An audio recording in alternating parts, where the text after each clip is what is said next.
ఆదివాసీ హక్కుల పోరాట సమితి తుడుందెబ్బ దాని లక్ష్యం కోసం తుడుందెబ్బ నియమ నిబంధనలు బైలా ప్రకారం భారత రాజ్యాంగంలో ఉన్న 5వ షెడ్యూల్ని 5వ షెడ్యూల్ ఆధారంగా ఉన్న వనరక్షణ చట్టం, వీసా చట్టం, అటవీకుల గుర్తింపు చట్టాన్ని ఖచ్చితంగా అమలు చేయాలని, అదేవిధంగా జీవోలు హక్కులను కాపాడుకోవాలని చెప్పేసి మరియు సంస్కృతి రక్షించుకోవాలని చెప్పేసి ఈరోజు నూతన కమిటీని ఏర్పాటు చేసుకోవడం జరిగింది. అదేవిధంగా ఫిబ్రవరి నెలలో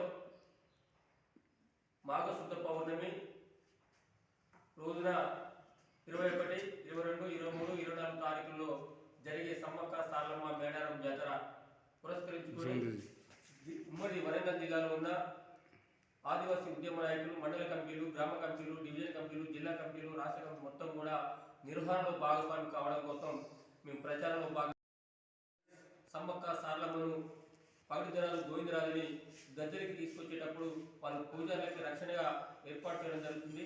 అదేవిధంగా జంపన్న వాగు దగ్గర ఎవరైనా స్నానాలు చేస్తూ అక్కడ మునిగిపోయినా వాళ్ళు రక్షించుకోవడం జరుగుతుంది.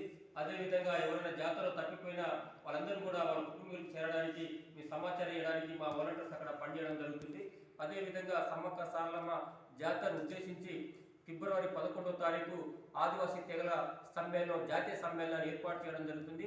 పార్టీలకు, సంఘాలకు అతీతంగా ఆదివాసీ ప్రజాప్రతినిధుల్ని, సంఘ నాయకుల్ని, అదేవిధంగా మేధావుల్ని, మహిళల్ని, విద్యావంతుల్ని, విద్యార్థులను కూడా ఈ సమ్మేళనం మేము భాగస్వామ్యం చేయడం జరుగుతుంది. కాబట్టి ఆదివాసీ తెగల సమ్మేళనాన్ని ఫిబ్రవరి 11న, అదేవిధంగా సమ్మక్క సారలమ్మ మేడారం జాతర ఫిబ్రవరి 21, 22, 23, 24 తారీఖులో జరిగే జాతర నిర్వహణలో భాగస్వామ్యం కావడం కోసమే సంఘాన్ని విస్తృత ప్రచారం చేయడం కోసం సంఘ నిర్మాణంలో ఏర్పాటు చేసుకోవడం జరుగుతుంది. కాబట్టి ఆదివాసీ తెగల సమ్మేళనం విజయవంతం చేయాలని చెప్పేసి ఆదివాసులకు పిలుపునిస్తున్నాం. జై కొమరం భీమ్.